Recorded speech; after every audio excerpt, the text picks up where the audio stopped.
Chapter 51. The Big Day. Jenni looked beautiful in her sky blue lace frock as she stepped through the palace's main doors and onto the top of a series of steps that led down into the courtyard. She still felt that yellow would have been a more suitable colour, but the Queen had suggested blue, and Jenni had wanted to keep the Queen happy. The seamstresses had done a wonderful job, and the wide-brimmed hat that they supplied with the dress matched perfectly. The only break of colour was the small bunch of white, pink and yellow flowers that sat to one side of her hat. It was going to be a beautiful day. Philide had seen to that. Earlier that morning there had been a large number of thick black storm clouds in the sky, threatening to unleash their fury on the streets of the city. Now the sky was perfectly clear, and the sun was shining through the few clouds that remained. This morning there was also a slight smell of dead fish in the air. Evidently there was a gentle breeze blowing in from the harbour. The smell wasn't too bad here at the palace, but the route that the open-top carriage would take included parts of the city where the smell was going to be a lot stronger. It was still fairly early. The carriage to take them wouldn't be arriving for another hour or so yet, but Jenni was feeling anxious. She wanted to get going. She had spent a year in the palace waiting for this day, and now every minute seemed to take an hour to pass. She wandered over to the edge of the top step and sat down. She would try to kill a little of the time by just watching the workings of the palace. Even on a day as important as today, there were lots of small things that still had to be done about the grounds. There weren't a lot of soldiers visible, but there were a lot of gardeners working hard to make sure the palace gardens were perfect in every detail. Then Jenni witnessed the dray, pulled by a team of 4 horses, emerge from the left side of the palace. The dray was filled to overlapping with large wooden wine casks. Evidently this wasn't wine for the great wedding feast. The feast was planned to be held in the great hall of the palace, and this dray was headed away from the palace towards the gates. Jenni watched with interest as the 2 guards manning the gates saw the dray approaching and opened them without so much as talking to the driver of the dray. Once the dray had passed through the gates, the guards didn't proceed to close the gates again, but instead left them wide open. Jenni soon saw why. As the first dray turned out of sight, a second, also filled to overlapping with casks of wine, appeared from around the side of the palace, following much the same route as the first. This continued for a while. Sometimes a dray would be well beyond the gates before the next appeared, and sometimes 2 drays would appear together, but there seemed to be an almost endless procession of wine casks flying through the palace gates. Jenni sat there for maybe half an hour just watching this spectacle when someone came out to join her. Not having second thoughts, are you? It was Prince Ghoti. He walked up to her, sat down beside her, and placed a hand lovingly on her shoulder. Florif had no superstitions about the groom seeing the bride before the wedding. If anything, it was common for both the bride and the groom to travel together, often entering a temple or chapel side by side, declaring to the world that they intended their marriage to be one of equals. "Why would you ever think that?" Jenni replied, turning to face him. The prince smiled. "I'm just kidding about, love. What are you doing out here?" "Waiting for the hour," Jenni replied, watching the world go by. "I was wondering where all these carts were going." "The drays," Prince Ghoti commented. "It's a traditional gift from the king. Not every soldier in the city will be able to celebrate the wedding. Some will be on duty at the appointed hour. The city still has to be protected, you know. So it's traditional for the king to send out some of his best wine to each of the barracks, so that every soldier in the city can drink to the health of the bride and groom." "Best wine?" Jenni said sceptically. "Well," Prince Ghoti edged, "traditionally it's supposed to be the best wine. These days the wine is made especially for the occasion, and it's not the sort of stuff the king would ever touch himself. Though I am assured that it is quite nice." Jenni grinned. "I didn't realise there were so many soldiers in the city." "We have a good 40,000 soldiers stationed within the confines of the city, not counting the city's militia. And of course we have 20 to 30,000 camped just outside the city at the moment, considering what happened to Duke Arliss after our engagement party. I guess I can't blame the dukes for wanting to be cautious, though I will admit to being surprised when my father said they could each bring a bodyguard of 1,000 or more men. I mean, it's not as if we're on the border here in First Town." "You mean like my father's castle is," Jenni responded. "Exactly," the prince commented, changing his tone a little to add, "Anyway, some of that wine is destined to go to those soldiers." "Must keep the soldiers happy," Jenni intoned. "Absolutely," Prince Ghoti agreed. With the prince by her side, time seemed to pass that much quicker. Jenni reckoned they must have watched at least 100 drays pass by them. Some of the drivers waved to the couple on the steps, but most seemed too occupied to even notice the loving couple sitting there. As the golden hour got closer and closer, others slowly began to filter out of the palace and join the couple. Princess Alice had been the first to join them, although she gave them a wide berth, standing on the far side of the palace steps, trying her best not to get in the way, and just waving at what little of the gathering crowd could be seen through the palace's great gates. The king and queen, and then both of Jenni's parents and her grandfather, Duke Ganespa, also emerged from the palace. "We're no longer alone," the prince commented. He glanced round at those gathering on the steps. Many of the other dukes and duchesses of the realm had also spent the night at the palace, and they too were filing out onto the front steps. Jenni decided she should go and greet her parents. She had been in the palace for over a year now, and had spent painfully little time with either of them. She climbed to her feet, brushed off any dust that might have adhered to her dress, and began the short walk over to her parents' side. Before Jenni reached her parents, though, the queen caught sight of her and intercepted her. "Good morning, Jenni," the queen said. "Isn't it a lovely day?" "Yes, your majesty," Jenni replied. "I understand we can thank for lead for that." "Please," the queen commented, "don't call me your majesty. We are family now." "Now, look at you. You are looking so very radiant in that lovely blue dress. I told you blue would suit you." "Yes, thank you," Jenni replied. She wanted to get past the queen to her mother, but she didn't want to just brush past and ignore her. "It is a lovely dress.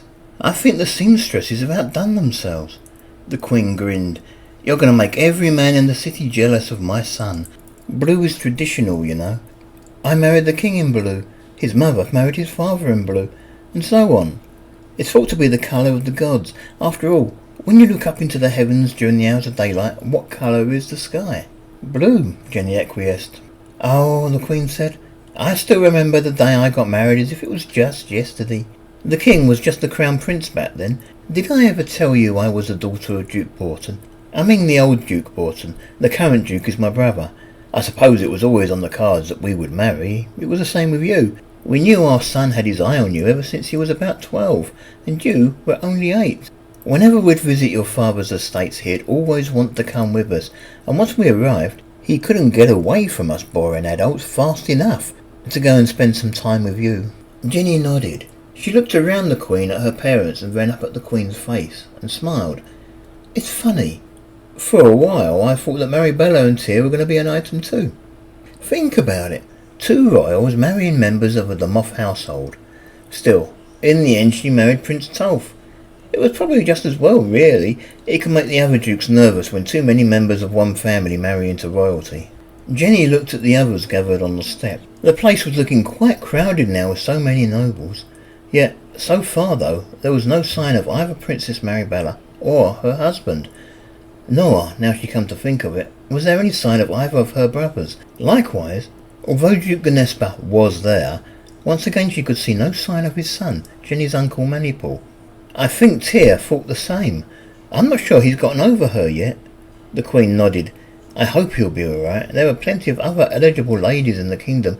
He just needs to get out and visit some of them." "If you don't mind, your majesty," Jenni commented, "I'd like to say a few words to my parents before the carriage gets here." "Oh, certainly," the queen replied, stepping to one side. "I'll see you in the temple.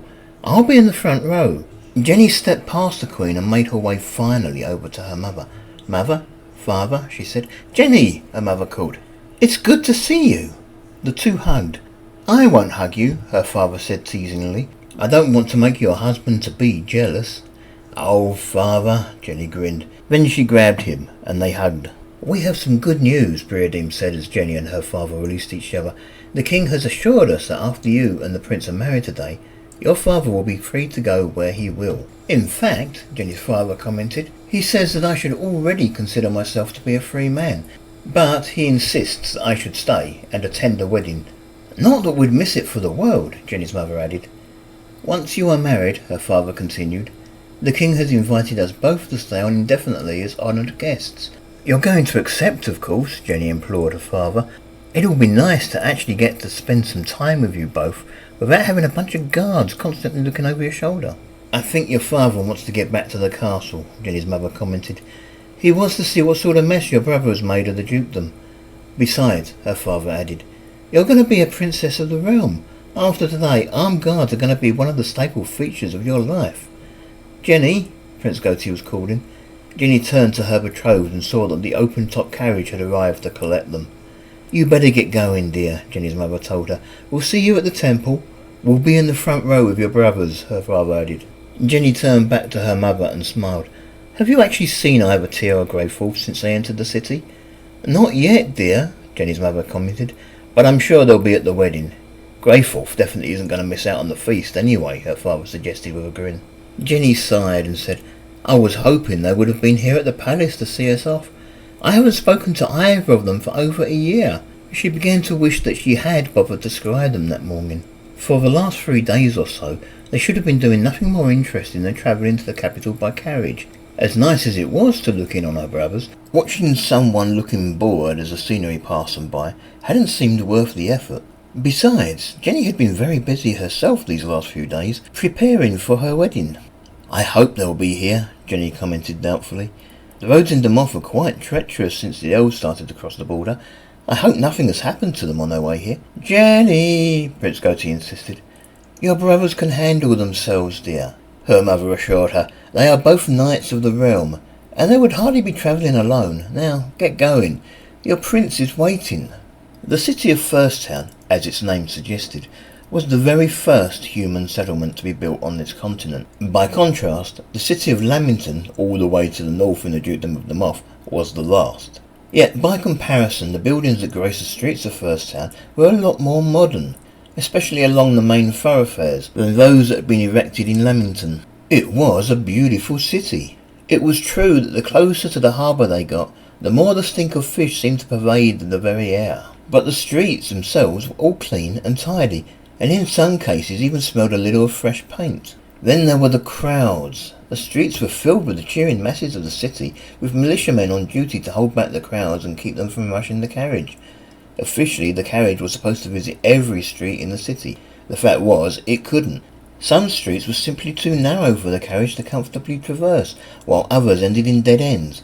Instead, the carriage followed a carefully prescribed route along most of the main roads of the city. A second route had also been mapped out long ago. It was a more direct route from the palace to the great temple. This route had nothing to do with the way the wedding carriage went. This route made use of the roads that the wedding carriage would avoid, and was used to convey the guests to the temple with a minimum of fuss. Thus, all the guests would be seated and waiting at the temple long before the wedding carriage arrived. After nearly 2 hours of travelling about the city, the carriage finally came to a stop in front of the great temple. There were huge crowds here too. Everyone wanted to catch a glimpse of the loving couple as they made their way up the steps and into the temple itself. Jenny and the prince turned and waved at the crowds at regular intervals as they crossed the short distance from the carriage to the large, ornately designed doors that marked the entrance to the great temple. Organ music began to play the second they stepped across the threshold. Jenny had seen all this before, back when she had been a guest at the wedding of Maribella and Tolf. Today, she was the main event. The great temple was a large building with far too few windows, so that everyone seemed to be in relative darkness. The guests sat on pews on either side of the central passage, along which the happy couple were supposed to make their entrance. To Jenny, it felt as if she was passing between a guard of honour, and in a way it almost felt as if she was being initiated into something. At the far end of the central passage was a small stage area with 3 partially hidden alcoves. This was where the priest who would be joining them was standing.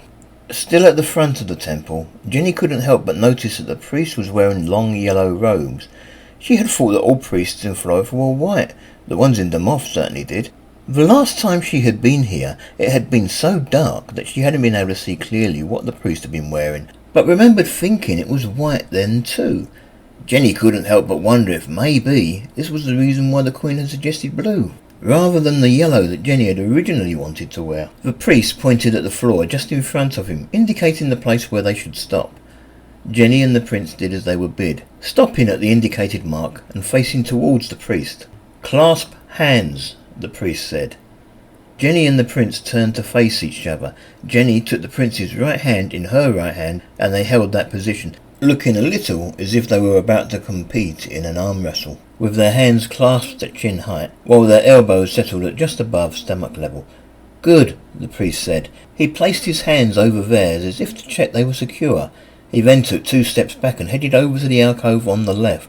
"O goddess of love," he called, "I implore thee, come and bear witness to the union between this man and this woman. Let their love remain strong and fruitful." The alcove suddenly lit up. Because his back was to it, the prince wouldn't be able to see the statue that was suddenly illuminated in the alcove. But Jenni saw it only too clearly. It was larger than life, a woman wearing a long dress. She stood with one arm outstretched and a finger on that arm, pointing as if accusing, or maybe selecting. The priest bowed before the statue, and then he turned and walked over to the right side of the church and out of Jenni's sight. "To her husband, the God of truth, we invite you to attend this union between this man and this woman. Let there never be any secrets between them." Jenni could see the sudden burst of light, but with her back to the alcove, she couldn't see the statue that she assumed had to be in the alcove behind her. The priest returned to the centre of the stage and then faced towards the back. "To the other gods and goddesses of the heavens, you are all invited to attend, for today a prince of the royal house is getting married." The third alcove lit up. It showed a small table on which sat a large number of small statuettes, artistic renditions of what the gods looked like, that could be bought from many shops in the city. The priest returned to the centre of the stage, and then he turned and faced directly towards the couple. Once again he checked that Jenni and the prince's hands were firmly grasped.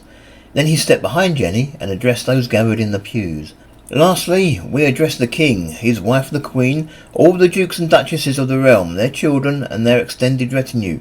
We welcome you to the marriage of this man and this woman, and we ask that you too bear witness of their love for one another." Jenni blinked. She couldn't help but try to turn her head a little to see the priest, but she didn't move too much since she was supposed to be looking straight at her husband-to-be for this part of the wedding. The priest returned to the centre stage. Then he spoke again, and this time his words were aimed at the prince. "Are you Prince Goti Erestine Gertihard Laverin Borton?" "I am," the prince replied. The priest looked at Jenni and said, "And are you the Lady Jenni Daffodil de Moth?" "Daffodil?" the prince mouthed. He tried not to grin too much. "I am," Jenni replied, doing her best to ignore him. The priest took a long, thin, yellow ribbon from his pocket and began to wrap it around the couple's clasped hands. As he did so, he spoke these words. "With this ribbon I bind you. The ribbon is fragile, but it is also strong. It symbolizes the love you two have for each other. By wrapping it this way, I bind the two of you together in the eyes of the very gods themselves. Nothing can tear the two of you apart, unless it should come from within." Jenni smiled as the priest wrapped the ribbon round both their arms and their hands 5 times. Then he let go, allowing the ribbon to slide down their arms and settle where it would. "It is also traditional," the priest said, "for the loving couple to exchange a gift. Anything is suitable, but a piece of jewellery is preferred, and a ring is traditional. A ring, being a circle that has neither a beginning nor an end, symbolises unity and eternity." With his free hand, Prince Goti reached into the pocket of his dress tunic and pulled out a small golden ring, topped by the most beautiful diamond that Jenni had ever seen. "I had a word with Philide," the prince said. "I wanted to make sure that you were always safe. This ring will protect you from any enchantment, regardless of its source, for so long as you wear it." "It's lovely," Jenni said as the prince placed the ring on one of the fingers of her free hand. She could feel her eyes welling with tears. The ring she had got in him didn't look half as nice, and it hadn't even occurred to her to get any sort of enchantment on it. The ring Jenni presented was gold, but the gemstone was tiny in comparison.